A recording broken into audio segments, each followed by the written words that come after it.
My resume suggests that I'm more of a fuddy-duddy than I really am. Dean Paragallo, Montana, members of the faculty and staff, parents and friends, and above all, the gifted Tar Heels nursing class of 2018.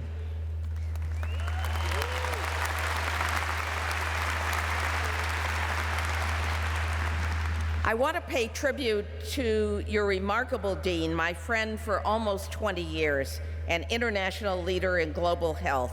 You're very lucky to have her at North Carolina. Being here with you reminds me of my own graduation. I got my PhD almost 40 years ago. I'll never forget it. In the air, you could feel the excitement, the anticipation, and above all, the fear that the commencement speaker would never end. Don't worry. I promise to remember FDR's formula.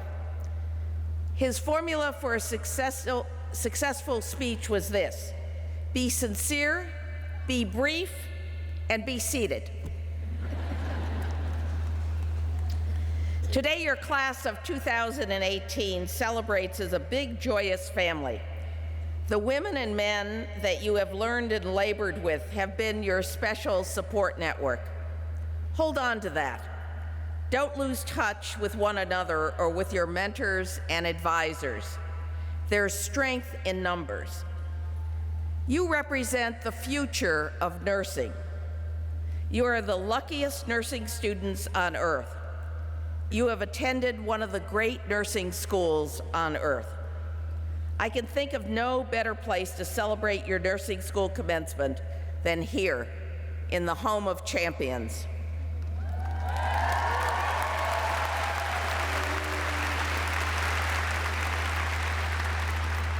Standing in this place that has resonated with cheers for countless victories, putting players first was Dean Smith's trademark. Just as putting patients first is the hallmark and the benchmark of nurses who are both good and great. Putting patients first is what you want. It's what we want. It's what patients want. This ordinary and yet extraordinary notion lies at the crux of a great nursing school, in teaching and in scholarship. You've come a long way. You've earned not only a degree to further your careers, you're part of a profound change in our healthcare system now and in the future. Many of you have reinvested in yourselves and your communities by earning advanced degrees. You have benefited from the support of North Carolina taxpayers who believe in you. I want you to give a hand for the taxpayers of North Carolina.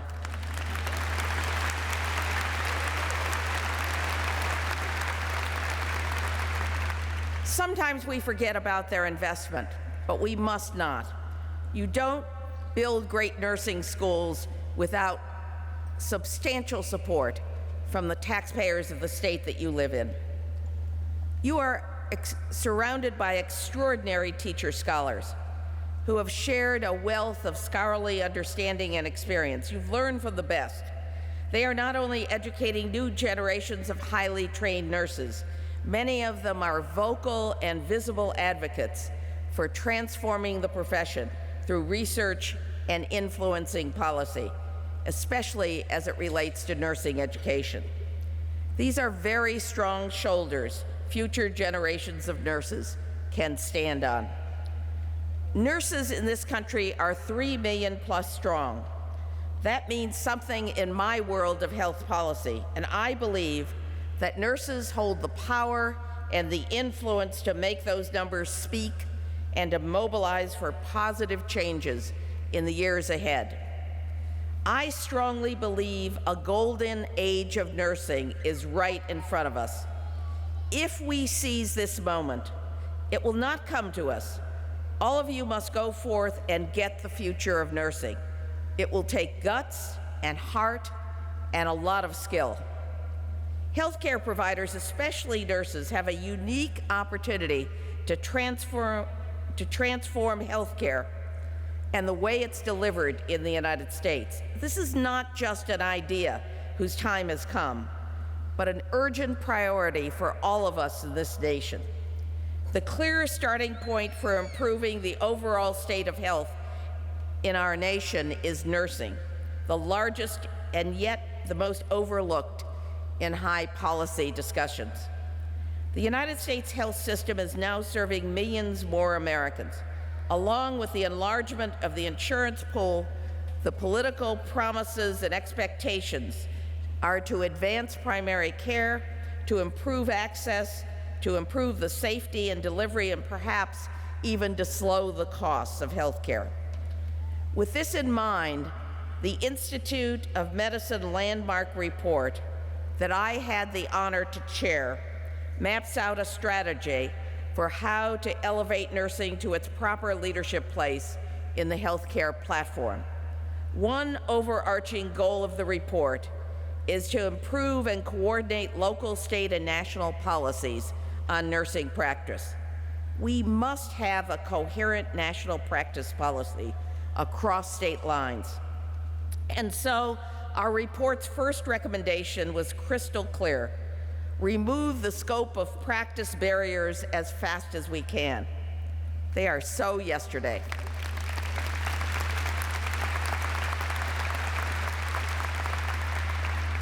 Preventing nurses, and in particular nurse practitioners, from providing the care they are trained to give is inexcusable. And I should point out, a waste of money and lives. Every nurse should be able to practice to the fullest extent of her or his education and training. As more Americans gain health insurance coverage, we're going to need every nursing hand to be able to give their all. But most important, and perhaps the most important message of the report, was that nursing needs a stronger leadership voice.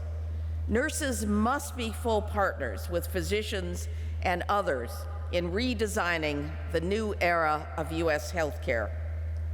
Teamwork is certainly the face of the future and a perfect natural challenge for nurses to conquer. As Dean Smith once said, basketball is a beautiful game when 5 players on the court play with one heartbeat. That's the essence of partnership and of teams. I consider claiming leadership the most important message of our report. You and your colleagues must see policy as something you shape rather than something that happens to you. This is a revolution in culture for nursing. Your education has given you more skills. It has given you a powerful voice, and we need to hear your voices more systematically on rounds and on the record, especially on how to reshape our healthcare system so it's patient-centered and seamless and safe. The cultural and political shift ahead empowers your profession, but only if you raise the bar at school and shoulder more responsibility at work. That's why it's paramount for nurses to engage in lifelong learning. Leadership and first-class citizenship also means embracing the unknown. Your degrees actually empower you. My advice to you is not to hold back. If a door looks closed, push it open. It's not locked. Invite yourself to represent your profession. We need you to be in the room. Frankly, we need you to give the profession a little swagger. As someone that knows both the politics and the policy angles pretty well, I've seen stops and starts along the way. I've watched presidents wrestle with the American dream of expanding healthcare access. I truly believe a golden age of nursing is here, and you have an important role to play in nursing's historic advance as the national journey towards comprehensive, universal, and improved health care for all moves forward, with bumps, of course. With your new degree proudly framed on a wall, and all the learning it represents safely stored in your head and heart, you now become the instrument which knowledge and understanding are shared and passed on wherever you go. This is your time. All of you will be the first to see universal health care, and someday you can tell your children and grandchildren about a time in America when everyone didn't have good health care. And when they find that incredulous, we know we've done our job. How lucky you are to have a degree from a great university school of nursing. How lucky you are to live in this time. But with it comes responsibilities. Get comfortable with power. Strive to be a great professional as well as a good person, because ultimately you won't be judged by your degrees, but by your character. I actually believe brilliance is overrated, but guts and heart are not. And so that I hope the values of this great school remind you that what's important is not how we make a living, but how we make a life as a person and as a professional.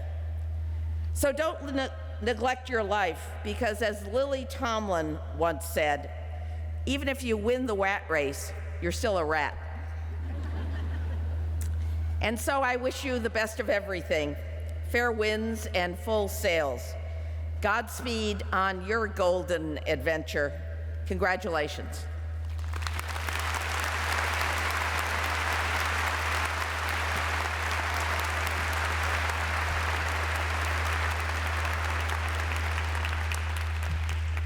Thank you, Dr. Shalala, for those wonderful remarks.